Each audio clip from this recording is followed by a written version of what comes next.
I had spent months trying to rebuild my life after discovering her betrayal. The day she walked back into my apartment felt like stepping into a storm. I thought I had left behind. She looked different somehow, softer, more vulnerable. But the smile that once comforted me now carried a weight of guilt I couldn't ignore.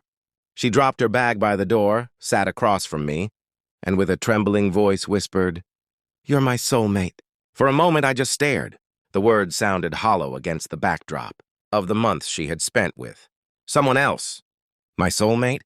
I asked, my voice calm, though inside anger and disbelief clashed like thunder.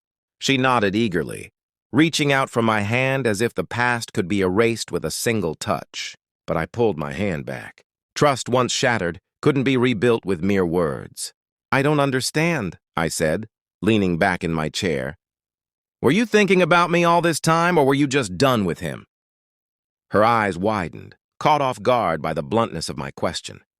There was a pause, a silence heavy, enough to suffocate the lies she tried to cover with charm. I ended it," she stammered, as if saying it aloud would make it true. I laughed, though it came out bitter. "Ended it?" I repeated, my tone sharp. "After everything? So you came back because he's no longer convenient?"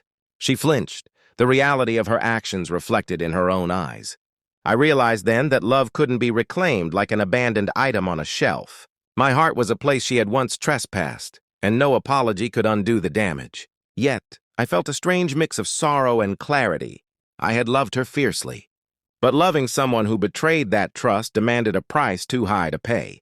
"If you truly see me as your soulmate," I said, "finally, then maybe you should have stayed loyal the first time." The words stung her like ice, but they were true. I wasn't the person to settle for half-hearted devotion. She stayed silent, tears brimming, but I could see the truth settling in. She had wanted what she couldn't have and returned only when it suited her. I didn't reach for her hand this time, and I didn't ask her to stay. Instead, I stood up, walked to the door, and opened it, not for her to follow, but for me to step out into a life I deserved, unbroken and free from her shadows. As I closed the door behind me, I felt a strange sense of liberation. Life had offered me a second chance, not with her, but with myself. And for the first time in months, I could breathe without the weight of betrayal pressing on my chest. She may have called me her soulmate, but I realized that soulmates don't come with apologies.